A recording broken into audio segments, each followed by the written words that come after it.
Yang terhormat Bapak Kepala Sekolah, yang saya hormati rekan-rekan guru, Profesor Disodri Waisuri Amri dan Pemilisan yang Polri, Alhamdulillah Rabbil Alamin. Bersyukur rahmat Allah yang Maha Kuasa, pada siang hari ini kita dapat berkumpul di kelas 1 tanpa ada gangguan suatu apapun. Salawat serta salam senantiasa kita aturkan kepada junjungan kita Nabi Agung Muhammad SAW yang selalu kita nantikan syafaatnya besok di yaumul akhir. Terima kasih saya sampaikan kepada semua rekan guru atas waktunya memberikan waktu kepada saya untuk berdiri di sini, dan terima kasih juga kepada Bapak Guru yang telah mempersiapkan waktunya untuk ada di sini, yaitu dalam acara diseminasi budaya positif yang merupakan salah satu tugas saya di program Guru Penggerak, yaitu pengimbasan kepada rekan sejawat. Dalam kesempatan ini saya akan menyampaikan tentang budaya positif. Baik, Bapak Ibu, selamat datang Bapak Ibu guru hebat. Mari kita belajar bersama, berkolaborasi, saling mendukung demi mewujudkan budaya positif di sekolah yang kita cintai ini. Terlebih dahulu, saya di sini bukan ingin memberikan sesuatu, tetapi kita di sini akan belajar bersama, kemudian sharing, karena saya yakin Bapak Ibu semua lebih hebat daripada saya.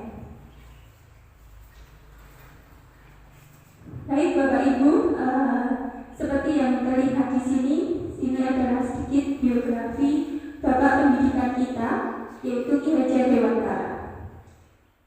Suwandi Suryaningrat yang dikenal dengan sebutan Ki Hajar Dewantara lahir pada hari Kamis Legi tanggal 2 Puasa 1818 atau 2 Mei 1889.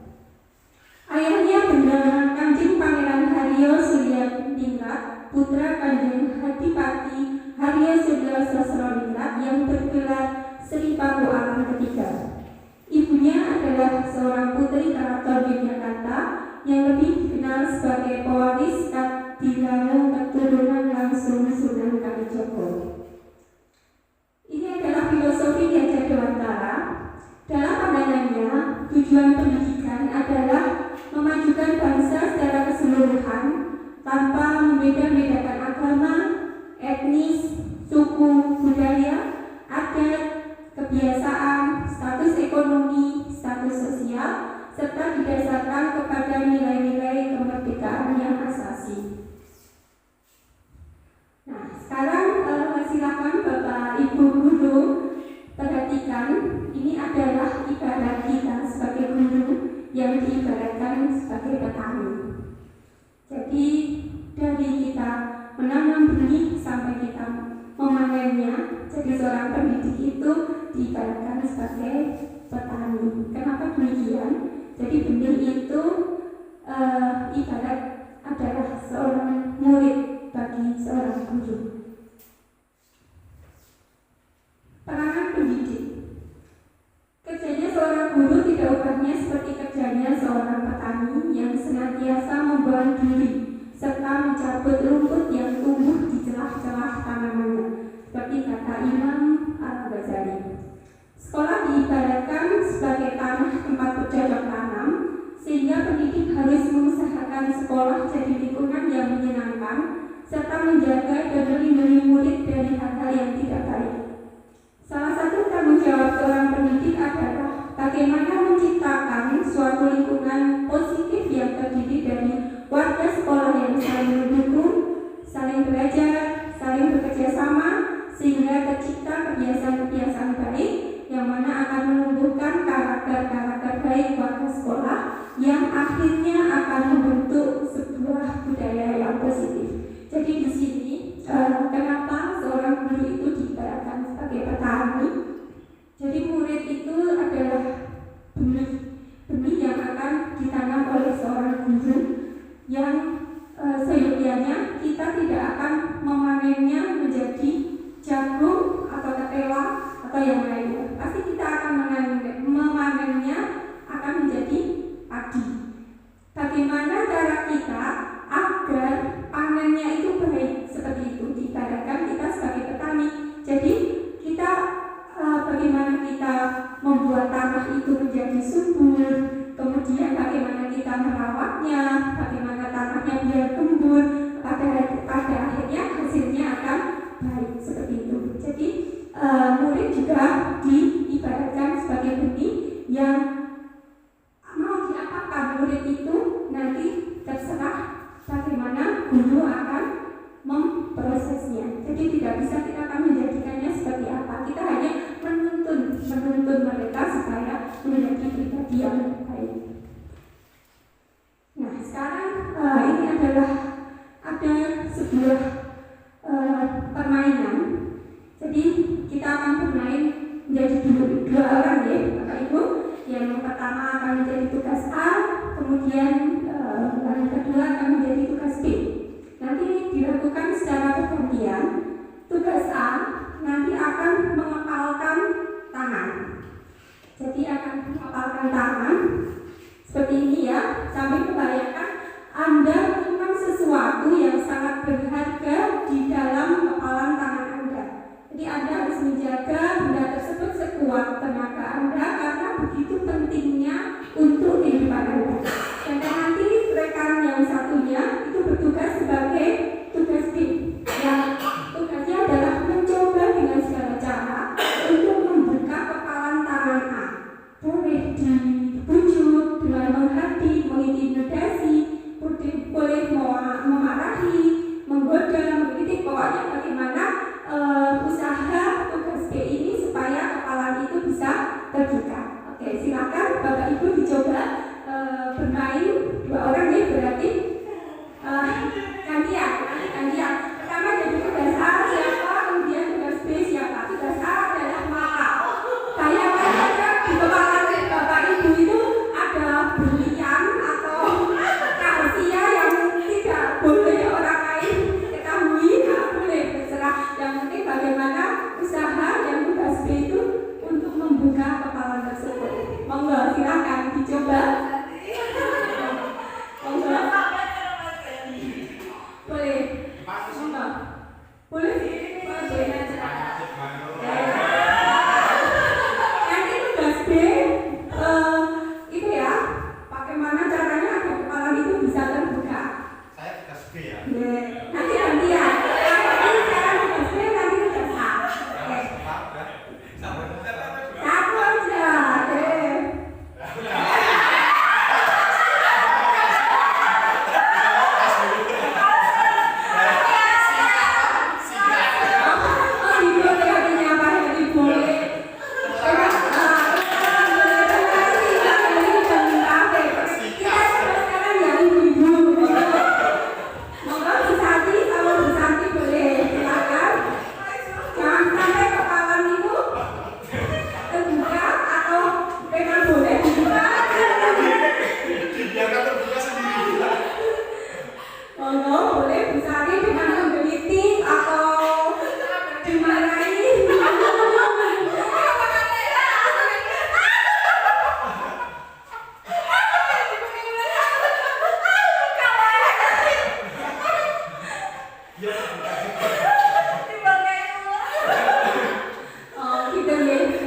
Sebaiknya adalah kita sendiri yang memegang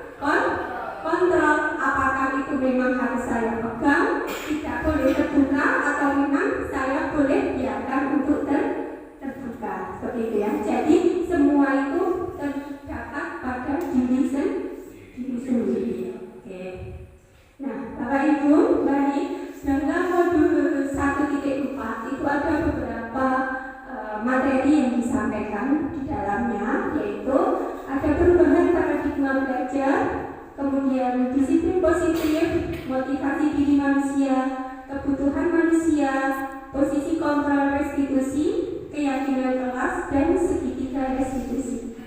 Sampai di sini apakah Bapak Ibu ada gambaran? Saya yakin pernah ya mendengar, mengetahui kalau kemarin pernah belajar kita di PMM, mungkin barangkali sudah pernah mendengar, tidak asing lagi ya.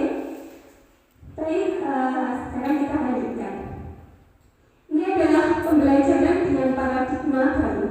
Apa sih pembelajaran dengan paradigma baru? Jadi pembelajaran dengan paradigma baru dirancang berdasarkan prinsip pembelajaran yang terdiferensiasi, sehingga setiap siswa belajar sesuai dengan kebutuhan dari tahapan perkembangan untuk mewujudkan profil belajar Pancasila.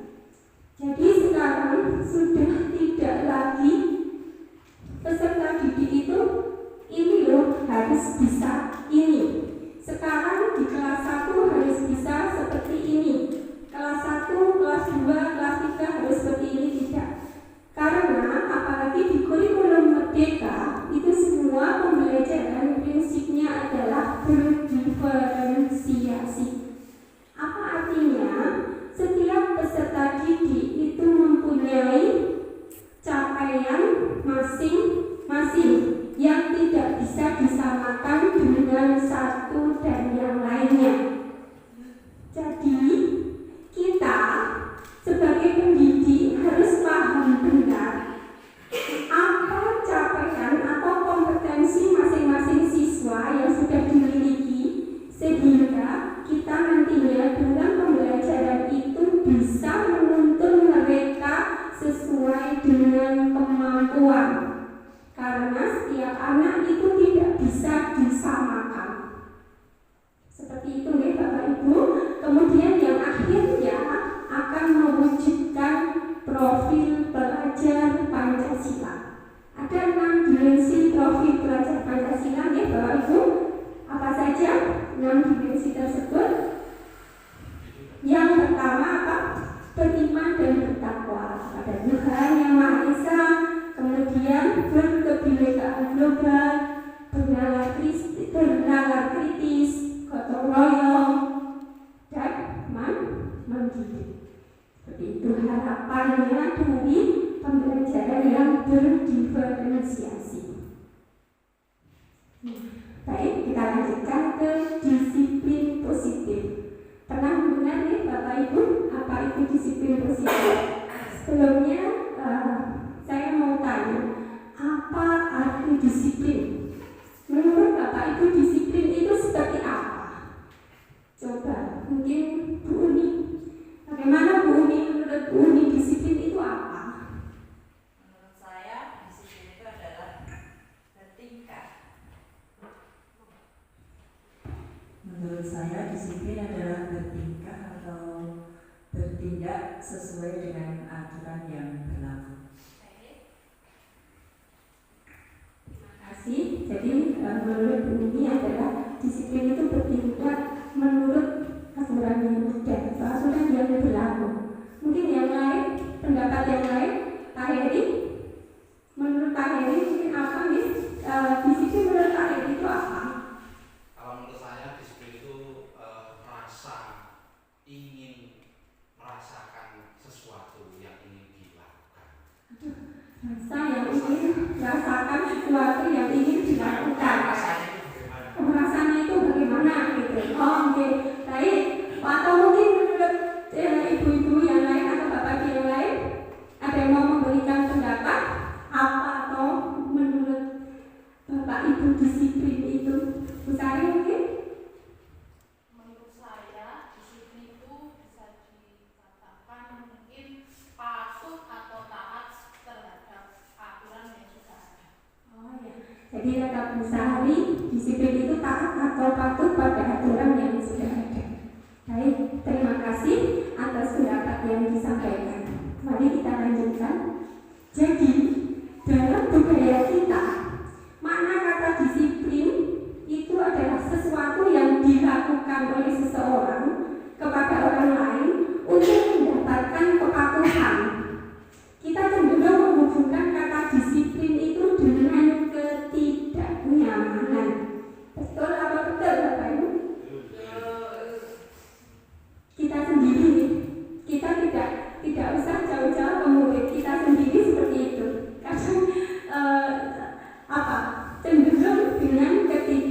nyamanan. Iya. Sampai di sini kira-kira apakah ada sesuatu yang bisa dibayangkan? Saya. Nah, ini loh. Apa disiplin positif. Jadi kalau sebelumnya kita menganggap disiplin itu sebagai ketidaknyamanan, maka kita akan berusaha untuk menjadikan disiplin itu menjadi disiplin yang positif. Jadi sebagai pendidik itu tujuan kita adalah menciptakan murid yang merdeka. Syarat utamanya adalah disiplin diri, sehingga mereka berperilaku sesuai dengan nilai-nilai kebajikan dan memiliki motivasi intrinsik yang akan kita dapatkan melalui disiplin positif, yang cara penerapan disiplinnya itu bertujuan untuk menumbuhkan kesadaran serta memberdayakan anak untuk melakukan sesuatu tanpa sogokan, ancaman maupun hukum. Kalau biasanya kita itu sudah ada peraturan, hari Senin harus mengikuti upacara, semua siswa harus memakai topi. Nah, itu kan sudah ada peraturan yang berlaku. Tetapi kadang, mengapa sebuah disiplin itu sebagai ketidaknyamanan? Karena di balik peraturan yang sudah ditetapkan itu ada apa? Ancaman. Mungkin ada hukuman. Oh, aku kalau tidak memakai topi nanti disuruh berdiri di depan. Atau saya kalau tidak mengerjakan PR nanti disuruh keluar. Seperti itu. Ya. Jadi kita mulai dengan disiplin yang positif, artinya disiplin itu dimulai dari diri sendiri. Jadi intrinsik, tidak dimiliki atau saya harus patuh aturan karena saya tidak mau dihukum, saya tidak mau seperti ini. Tapi karena saya patuh itu ya karena untuk diri saya sendiri, begitu. Baik, kita lanjutkan ke kebutuhan dasar manusia. Jadi sebagai manusia itu mempunyai kebutuhan dasar apa saja? Ada 5 kebutuhan dasar manusia. Yang pertama adalah bertahan hidup. Sebagai manusia kita bertahan hidup dengan apa? Makan, minum, sandang gitu ya, papan. Nah, itu adalah kebutuhan dasar kita sebagai manusia. Itu untuk hidup. Kemudian ada kebutuhan dasar lainnya, kasih sayang dan rasa diterima. Sebagai contoh misalnya, murid-murid kita di kelas, mereka ingin apa? Diterima di tengah-tengah teman-temannya. Mereka ingin disayangi oleh gurunya. Mereka tidak ingin dibedakan seperti itu. Kemudian kebutuhan dasar yang selanjutnya adalah penguasaan. Misalnya, saya mengikuti diklat. Saya ingin menguasai salah satu materi ini. Nah, itu karena apa? Kebutuhan kita ingin menguasai sesuatu. Kemudian ada kebebasan. Itu juga merupakan kebutuhan dasar manusia. Kalau kita ibaratkan di kelas itu contohnya adalah kalau kita lihat kan anak itu ada yang bisa anteng, kemudian ada yang mungkin ada yang usil sama temannya. Itu mungkin karena mereka mempunyai kebutuhan itu. Saya ingin bebas, aku nggak mau kalau disuruh duduk terus nggak mau. Aku yang pengen aku melaku jalan lari-lari seperti itu. Jadi mereka tuh ada keinginan aku tuh ingin bebas, aku nggak mau diatur seperti itu. Kemudian yang terakhir adalah kebutuhan untuk kesenangan. Nanti ada siswa atau murid itu yang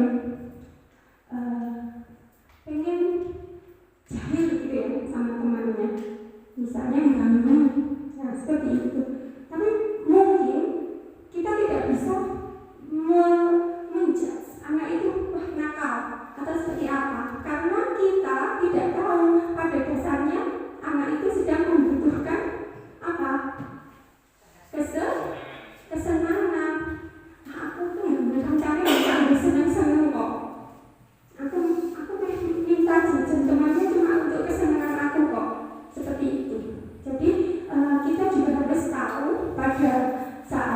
di sekolah sebagai pendidik kita juga harus tahu apa toh sebenarnya kebutuhan peserta didik itu kebutuhan yang mana yang ingin mereka capai seperti itu.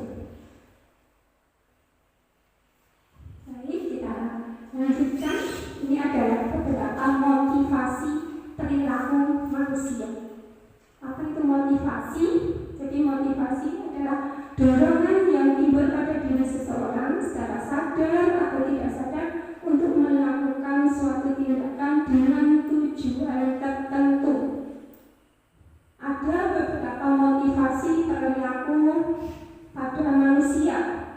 Yang pertama yaitu menghindari ketidaknyamanan dan hukuman. Yang kedua untuk mendapatkan imbalan atau penghargaan dari orang lain. Dan yang ketiga untuk menjadi orang yang mereka inginkan dan menghargai diri sendiri dengan nilai-nilai yang mereka percaya. Jadi motivasi apa? Yang pertama, menghindari ketidaknyamanan dan hukuman. Mungkin melakukan disiplin karena takut dihukum. Ini adalah tingkatan yang terendah dari motivasi perilaku manusia. Misalnya, saya mengerjakan PR, saya takut besok dimarahi ibu guru. Atau contoh lain, saya tidak mau terlambat ke sekolah, nanti tidak boleh masuk sama bu guru. Saya nanti disuruh berdiri di depan kelas. Itu adalah motivasi yang paling rendah pada diri manusia.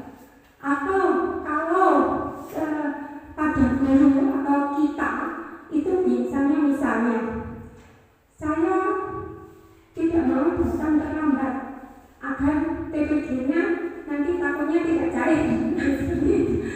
Itu apa? Menghindari ketidaknyamanan. Kemudian motivasi perilaku yang kedua untuk mendapatkan imbalan. Ini sudah di atas lebih tinggi dari menghindari ketidaknyamanan. Jadi mereka melakukan disiplin itu karena menginginkan imbalan. Saya nanti kalau mengerjakan PR nanti akan dikasih permen sama guru. Nah, seperti itu. Jadi mereka menginginkan sesuatu. Nah, seharusnya adalah motivasi kita itu apa? Yang ketiga, untuk menjadi orang yang mereka inginkan dan menghargai diri sendiri dengan nilai-nilai yang mereka percaya. Jadi di sini mungkin melakukan disiplin itu karena sadar akan nilai kebajikan.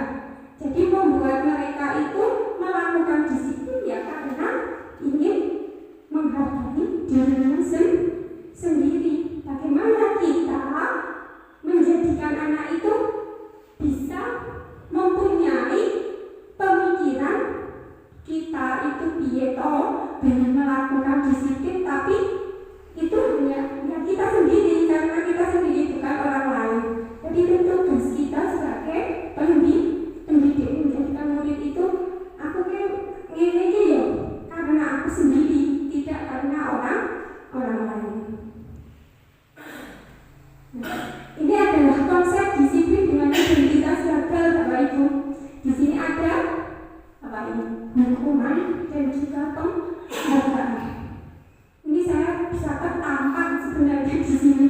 Ternyata penghargaan ini adalah apa, Bapak Ibu? Suatu yang baik atau tidak? Mungkin kalau sebelumnya saya juga berpikir, naik bocah nanti melakukan hal yang baik, saya beri hadiah. Seperti itu ya. Mungkin dalam jangka yang pendek bisa, tetapi untuk jangka yang panjang ternyata itu juga tidak baik bagi anak tersebut. Baik, kita bahas dari yang hukuman ya. Konsep hukuman itu biasanya apa?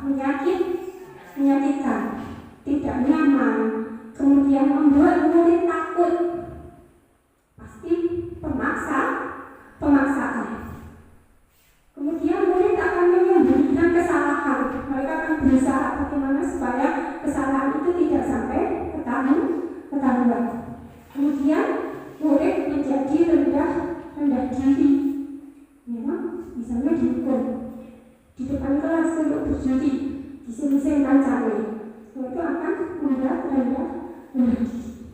Sedangkan untuk penghargaan ini tidak efektif, merusak hubungan. Contohnya, bagaimana? Misalnya kita apabila ada murid yang melakukan sesuatu yang baik, kita beri hadiah, nanti lama-kelamaan akan bagaimana? Jadi mereka hanya melakukan itu karena menginginkan hadiah. Sedangkan ada anak yang mungkin karena kemampuannya kurang, kemudian mereka tidak mendapatkan hadiah, maka mungkin akan malah membenci temannya yang sering mendapatkan hadiah tersebut. Kemudian mematikan kreativitas. Oh, aku mesti ini hadiah. Jadi mereka tidak akan berkembang. Kemudian menghukum dengan sistem ranking. Ini juga tidak baik. Merampas hak menghargai diri. Oh, kamu kalau sudah misalnya katam ngajinya, ini tak berikan boneka. Oh, ternyata nek katam kembek iki to manane. Nah, seperti itu. Jadi harga dirinya itu tidak dihargai. Bagaimana konsep disiplin yang sukses? Ini ada dua, yaitu konsekuensi dan restitusi. Konsekuensi, penguatannya jangka pendek, perlu monitoring berkelanjutan, stimulus respon, murid mematuhi aturan, dan kehilangan waktu untuk merenungi kesalahan. Karena kenapa ini konsekuensi? Konsekuensi itu misalnya gini, kalau tidak mengerjakan PR, konsekuensinya apa? Nanti mengerjakan di kantor.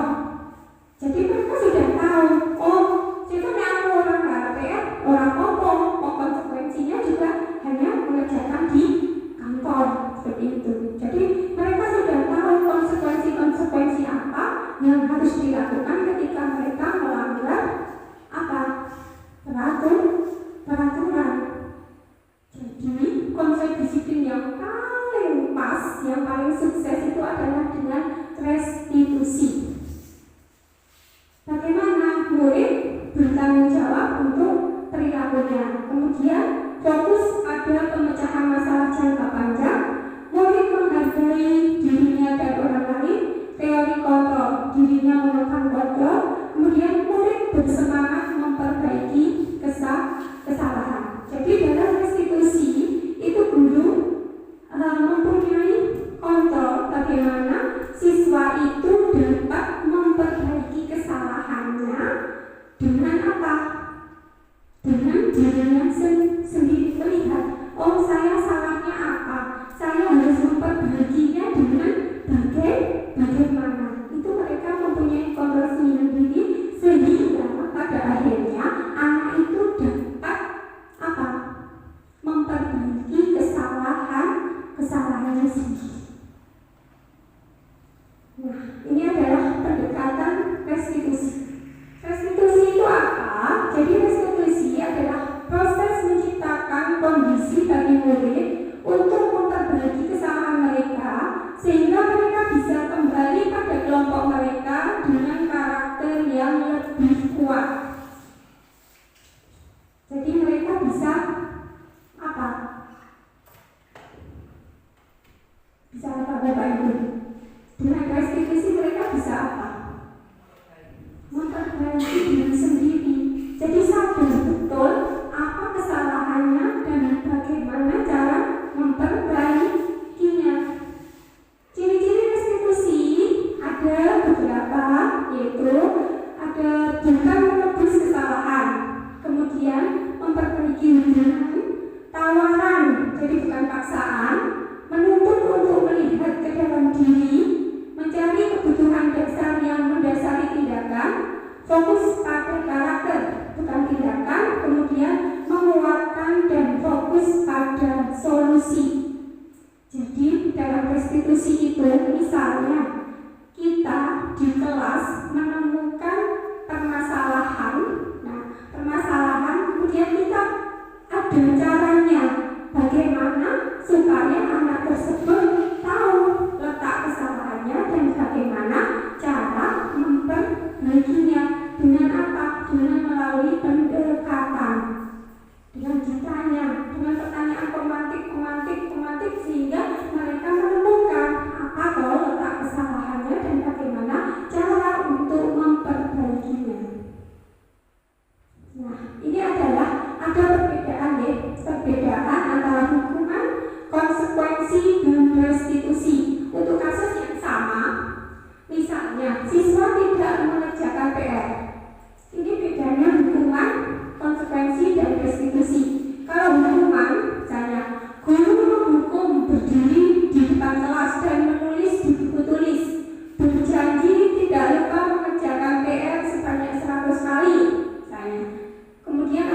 adalah suatu hukuman. Sedangkan konsekuensi, guru memberikan konsekuensi untuk yang tidak mengerjakan PR, untuk mengerjakannya waktu jam istirahat misalnya. Kemudian konsekuensinya lagi, misalnya guru tegas dan siswa itu menghormati, itu adalah konsekuensi. Tetapi untuk restitusi, nah ini bagaimana guru menanyakan keyakinan kelas dan membantu siswa untuk menyelesaikan masalahnya. Kemudian guru terbuka dan siswa menghormati dirinya serta orang lain. Jadi seperti Bapak Ibu yang sudah berbuat itu yang ada apa? Keyakinan kelas yang sudah dibuat. Nah itu perlunya apa? Perlunya dalam restitusi. Jadi ditanyakan karena dalam keyakinan kelas itu kita buat bersama-sama. Jadi anak akan paham apa toh yang sudah saya yakini, yang perlu saya taati. Ada 5 posisi kontrol restitusi. Yang pertama yaitu guru sebagai penghukum. Yang kedua, pembuat rasa bersalah. Yang ketiga, posisi sebagai teman. Yang keempat, sebagai pemantau. Dan yang kelima, sebagai manajer.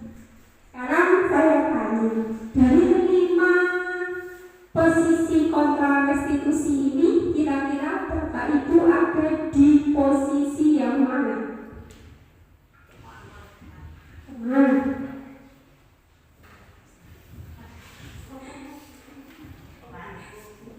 Bu Sari? Sandi? Pemantau? Pak Heri? Penghukum? Pak Abel? Teman? Oke. Bumi? Pemantau? Bu Nurul? Teman? Pak Sarwan mungkin? Ya, apa toh bedanya posisi-posisi kontrol ini? Apa sebagai penghukum itu yang seperti apa? Sebagai pembuat rasa bersalah yang seperti apa? Itu bedanya apa? Baik, nah ini adalah contoh penerapannya. Coba sekarang Bapak Ibu perhatikan. Nah, menurut Bapak Ibu apakah jawabannya tadi sudah sesuai dengan apa yang selama ini sudah kita lakukan terhadap murid-murid kita? Ini kasusnya sama, kita buat satu kasusnya adalah siswa datang terlambat. Ini adalah posisi-posisi kita sebagai apa yang selama ini kita lakukan. Apakah sudah ada yang sebagai manajer selain Pak Sarwan? Nah, betul kata Bu ini. Kadang-kadang memang kita belum tahu ya, dan belum paham bagaimana cara kita atau bagaimana cara kita memposisikan diri sebagai pendidik di depan murid-murid kita. Oh, ternyata selama ini aku tuh sebagai penghukum. Kok muridnya aku yang penting pedih aku. Nah, seperti itu. Kemudian, oh mungkin aku kan pembuat rasa bersalah, atau mungkin saya hanya menganggap teman, nah seperti itu. Jadi ini adalah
belum tentu apa yang kita pikirkan itu adalah alasan mereka melakukan kesalahan. Kemudian setelah tahu itu alasannya, kemudian diberikan apa? Diberikan waktu untuk berpikir bagaimana cara untuk memperbaiki. Itulah yang dilakukan pendidik sebagai posisi manajer. Misalnya, Bapak Ibu ya, mulai sedikit demi sedikit kita ubah, kita memposisikan diri kita sebagai manajer bagi anak didik kita. Baik, selanjutnya adalah keyakinan kelas. Bapak Ibu sudah membuat keyakinan di kelas masing-masing ya? Sudah. Baik. Nah, apa itu keyakinan kelas dan mengapa keyakinan kelas itu perlu dibuat di kelas kita? Kenapa kok harus keyakinan kelas, tidak peraturan kelas? Kenapa? Ini untuk mendukung motivasi intrinsik, kembali ke nilai-nilai atau keyakinan yang lebih menggerakkan daripada hanya mengikuti rangkaian peraturan. Kalau dulu misalnya peraturan kelas tidak boleh datang terlambat, bagi yang tiket untuk datang 15 menit dan nyapu kelas, itu sudah ditempel, ya kan? Dan anak harus melakukan itu. Sekarang sudah tidak seperti itu lagi. Kita ubah menjadi keyakinan kelas. Jadi mereka membuat keyakinan apa yang harus mereka lakukan itu untuk dirinya sendiri. Jadi dalam membuat keyakinan kelas, bagaimana harus bersama-sama antara murid dan guru. Jadi akan mempunyai kesepakatan. Jadi mereka sadar apa yang mereka inginkan, apa yang mereka mau, seperti apa kelas mereka. Nah, itu yang akan mereka jadikan keyakinan, sehingga apa? Memotivasi diri sendiri untuk mematuhi itu. Apakah nilai-nilai kebajikan universal? Nah, ini dalam keyakinan kelas itu akan terdapat nilai-nilai kebajikan universal. Misalnya toleransi, kerjasama, gotong royong, seperti itu. Nah, ini adalah kemarin ya, dokumentasi membuat keyakinan kelas di kelas saya. Nah, seperti itu. Jadi prosesnya pertama kita menanyakan apa kesepakatan yang akan kita buat untuk kelas kita. Jadi peserta didik atau murid itu diberikan apa? Diberikan kesempatan untuk memberikan pendapatnya.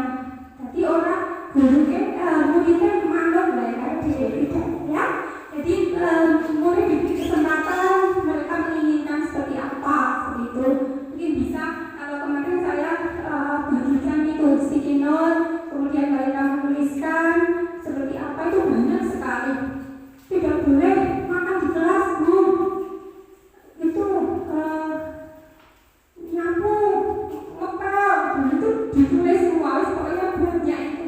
Ketika ditempel ternyata mereka menginginkan banyak sekali.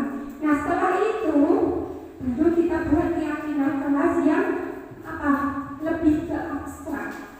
Jadi kalau kita tulis semua itu kan benar, di keyakinan kelas itu hanya apa lebih sedikit. Jadi murid itu akan lebih paham dan ingat apa yang sudah mereka buat. Nah, seperti ini bentuk keyakinan kelas itu. Kalau seperti ini beda dengan peraturan kelas. Beda, ya. Jadi keyakinan kelas lebih bersifat abstrak. Sedangkan peraturan itu rinci. Kemudian keyakinan kelas senantiasa dibuat dalam bentuk positif.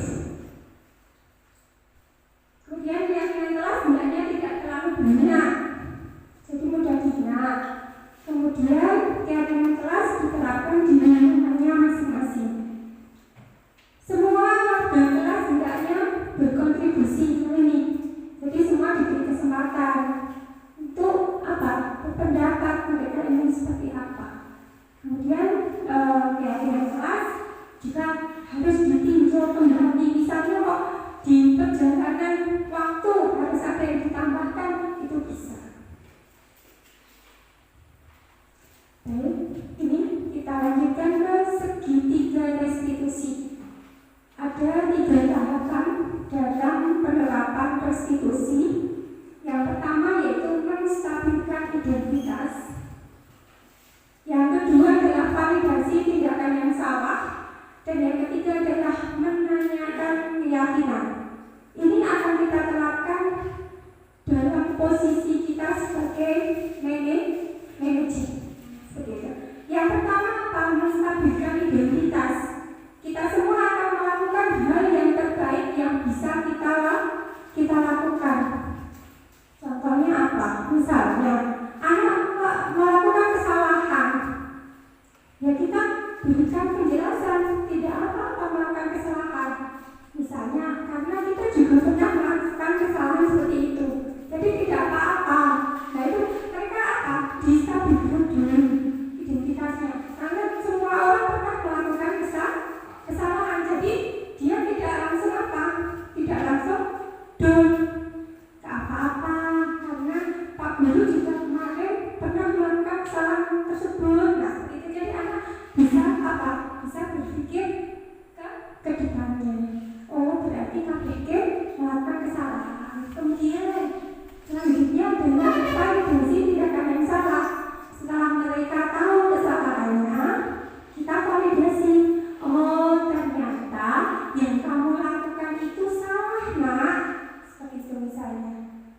Coba kamu tahu nggak kalau itu perbuatan kamu salah atau benar? Jadi mereka mikir, oh aku ini mau cinta atau mikir ternyata salah. Jadi dia tahu itu salah atau benar. Kemudian yang ketiga, menanyakan keyakinan. Setelah ditanyakan, tahu apa yang mereka lakukan itu salah, kita tanyakan keyakinannya. Tadi kan sudah membuat keyakinan kelas. Tanyakan apakah sudah sesuai dengan keyakinan yang dibuat. Nah, pasti mereka juga akan mikir, oh aku ini nggak keyakinan misalnya tidak menghormati orang lain dan diri sendiri. Oh berarti tadi yang saya lakukan itu tidak menghormati ya ternyata. Jadi mereka tahu seperti itu. Nah baik Bapak Ibu, dalam penerapan program disiplin positif, hendaknya guru memiliki standar kepribadian profesional dan sosial yang baik, di mana guru mampu berefleksi pada posisi kontrolnya saat ini. Bagaimana perjalanan dirinya sebagai seorang alkom atau posisi manajer yang menentukan murid-murid menjadi insan yang mandiri, merdeka, dan bertanggung jawab.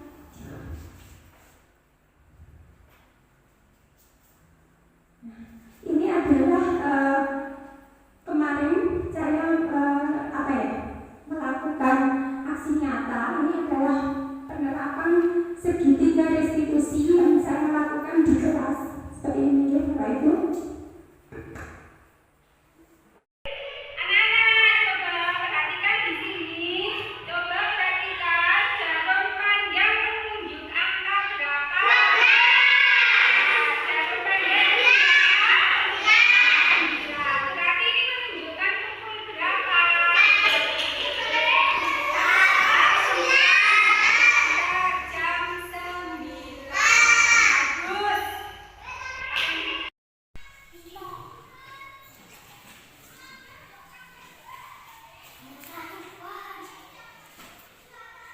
Mbak Novi, kenapa tidak nulis? Loh, kok makan di kelas? Kenapa ini? Silakan duduk Mbak Novi. Mbak Novi tahu nggak guru panggil kesini karena apa? Nggak tahu. Coba diingat-ingat tadi waktu pelajaran kira-kira selain belajar Mbak Novi melakukan apa? Ketahuan Bu Novi ya tadi malah makan ya. Makan apa tadi? Makan sosis. Kenapa kok makan? Kok kaget tadi lihat Mbak Novi kok malah makan di kelas ya? Bu Guru tanya kelas itu kira-kira perbuatannya benar apa salah ya? Benar. Iya, makan itu memang benar ya, karena kita butuh makan toh, apalagi kalau lapar, gitu. Bufin juga makan, tapi Bufin makannya kalau istirahat. Tapi Mbak Novi makannya waktu istirahat apa pas pelajaran? Pas pelajaran. Berarti kalau makan pas pelajaran itu perbuatan yang benar apa salah? Udah benar, udah pinter.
apa? Posisi manajer dalam menyelesaikan permasalahan pada siswa, seperti itu. Baik, terima kasih Bapak Ibu atas waktunya siang hari ini. Saya mohon maaf apabila banyak kesalahan, dan terima kasih sekali sudah mau membantu saya dalam menjadi teman dalam berkolaborasi. Semoga apa yang saya sampaikan ini bermanfaat bagi kita semua. Saya akhiri. Wassalamualaikum warahmatullahi wabarakatuh. Assalamualaikum warahmatullahi wabarakatuh. Perkenalkan, nama saya Umi Yuniati. Saya mengajar di SD Negeri 2 Guak kelas 2. Kali ini saya akan menyampaikan umpan balik dari sosialisasi yang telah disampaikan oleh Ibu Ufin Widayati, yaitu tentang budaya positif. Terima kasih kepada Ibu Ufin Widayati yang telah menyampaikan sosialisasinya, yang tentu saja sangat bermanfaat bagi kami, rekan sejawat Ibu Ufin, dan bagi diri saya sendiri, dan kami akan menerapkannya dalam pembelajaran sehari-hari di sekolah kami. Wassalamualaikum warahmatullahi wabarakatuh. Tadi kami sudah membuat keyakinan kelas.